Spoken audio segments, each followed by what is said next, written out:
राज्यों में निरंतर घूम घूम के जहाँ से भी किसानों के या किसी अन्य लोगों के फ़ोन आते हैं या उनको किसी प्रकार की प्राकृतिक जैविक और गौआधारित खेती में कोई दिक्कत होती है या कुछ जानना होता है तो वहाँ जाके उनको उसके बारे में समझाते हैं, बताते हैं।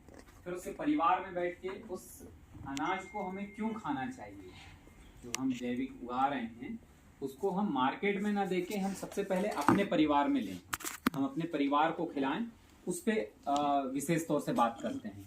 क्योंकि हमारे पूर्वजों से हमने सुना है, मेरे नाना जी कहते थे कि जैसा खाओगे अन्न वैसा बनेगा मन और जैसा पियोगे पानी वैसी हो जाएगी वाणी। ये तो उनकी बिल्कुल हमेशा से रहती थी मेरे नाना जी की, इसलिए वो हमेशा अपना खाना साथ में लेके जाते थे जहाँ भी जाते थे। और पानी की एक वो पहले वो चमड़े की उसकी वो बनी होती है वो हमेशा लेके चलते थे वो। हाँ, तो वो कभी किसी के यहाँ का पानी नहीं पिए। और ये दो चीजें वो हमेशा बताते थे जब भी उनसे पूछते कि क्यों। ये अब जाके समझ में आया और ये सारे भाव मुझे आए 2013 में, जब किसी एक मित्र ने मुझे राजीव दीक्षित जी के खूब सारे वीडियो भेजा और मैं उसको निगलेक्ट कर देता था, मैं सुनता ही नहीं था, मुझे लगता था पता नहीं क्या भेजा है। वो भेजता था और एक दिन उसने जिद किया, सामने बिठा के बोला कि एक वीडियो सुनो। तो जो पुणे का एक सेशन है, उदय जी भाई साहब, पुणे वाला जो सेशन है, उस वीडियो को उसने उसमें लगाया एलईडी में और उसको मुझे बैठा के सुनाया।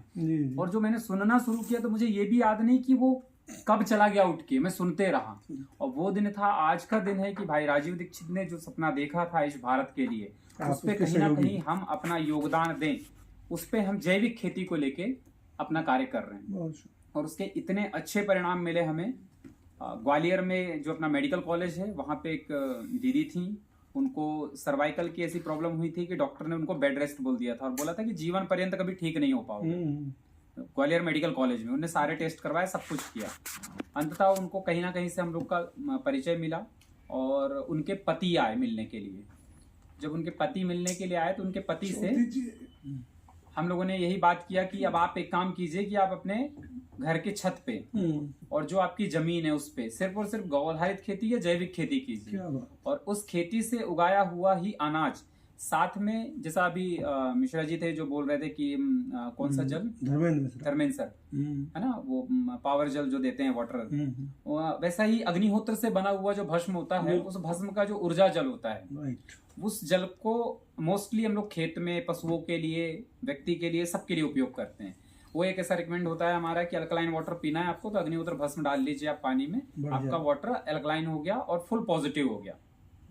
मतलब फिर आपको उसमें प्रार्थना करने की भी जरूरत नहीं, कुछ नहीं।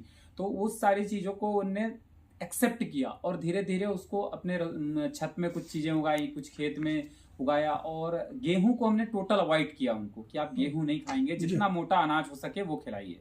और उसका परिणाम ये मिला कि 6 महीने बाद वो महिला पूर्णतः स्वस्थ हो गई, जिसको डॉक्टर ने मना कर दिया था। और स्वस्थ होने के बाद उन्होंने मेडिकल कॉलेज से रिजाइन किया है और अब पूरे भारत में घूम के लोगों को इसी विषय पे जगाती है और खुद का उदाहरण देती है, दूसरे का भी नहीं। अपनी रिपोर्ट्स पूरे टाइम रखती हैं साथ में, ये मेरी रिपोर्ट है और इस रिपोर्ट से मैं बाहर निकल के आई हूँ, सीधे बात करती हूँ। तो ऐसे अनेक उदाहरण हैं। उनका भी नाम बोल दीजिए जो मैं उनका नंबर दे दूंगा। नहीं कोई बात, उनका नंबर दे दूंगा, वो सीधे आप उनसे बात कर सकते हैं। नहीं। और अभी भोपाल में रहती थी, इस समय तो वापस शायद ग्वालियर शिफ्ट हो गई है दीदी। तो ऐसा निरंतर कार्य चल रहा है। तो हमारा मुख्य उद्देश्य है कि हम व्यक्ति के भोजन की थाली को कैसे ठीक करें। बहुत बढ़िया। जैसे राजीव दीक्षित जी ने, हमारे आदरणीय जो थे, उनने जो 5 हमारी चीजों को अवॉइड करने कहा कि हमें सफेद 5 चीजों को नहीं लेना है। हम भी निरंतर उस पर काम कर रहे हैं कि हम इन चीजों को अवॉइड करें।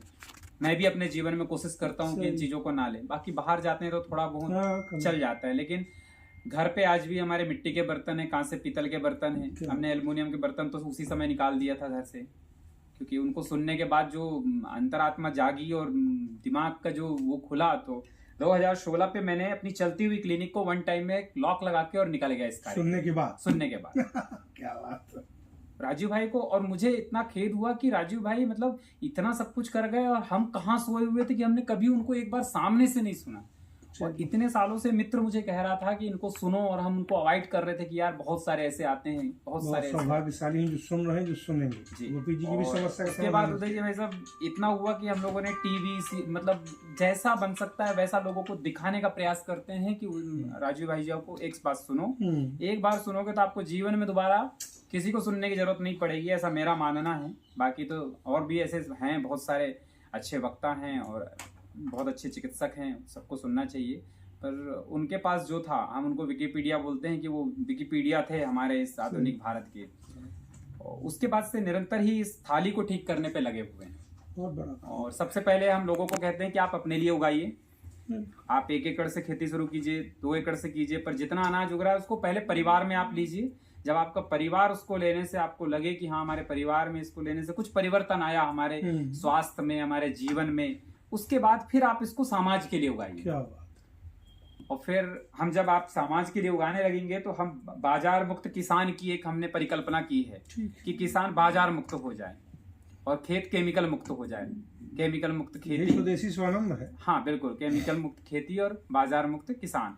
तो वो जो राजू भाई का सपना था उसी को लेके निरंतर आगे बढ़ते चले जा रहे हैं। अभी पिछले लगभग 6-8 महीने से हमारे आदरणीय भूतरा जी के साथ जुड़े हुए हैं, और ये निरोग भारत अभियान की जो एक विंग बताई उनने, नहीं हीरो है उसमें कोई उस पे काम करने की चल रही है। क्योंकि आने वाले समय में ये जो किसानों से उगा हुआ अनाज है ये सीधे व्यक्ति तक पहुंचाने के लिए जो एक मॉडल आप पे बनाना चाह रहे हैं, उस मॉडल के माध्यम से हम सीधे किसानों से व्यक्ति तक उसको पहुंचाएंगे।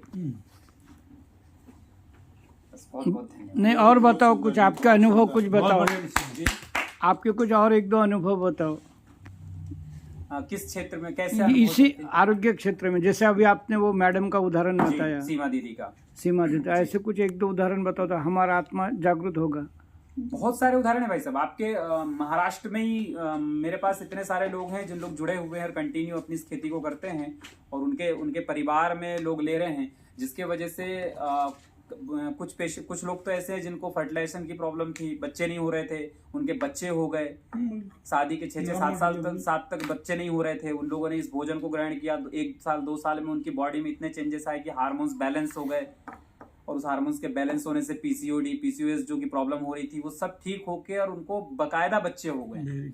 मतलब ऐसे अनेक उदाहरण हैं। मैंने शॉर्ट में इसलिए अपनी बात रखी चूंकि भाई साहब को लगा आधा घंटे का समय है, 4 मिनट में हमें नीचे तक, इसलिए मैंने अपनी बात को एकदम शॉर्ट 5 बजे तक ये जगह हमारे पास। एक में अंतिम बात है, जैसे इन्होंने बोला कि किसान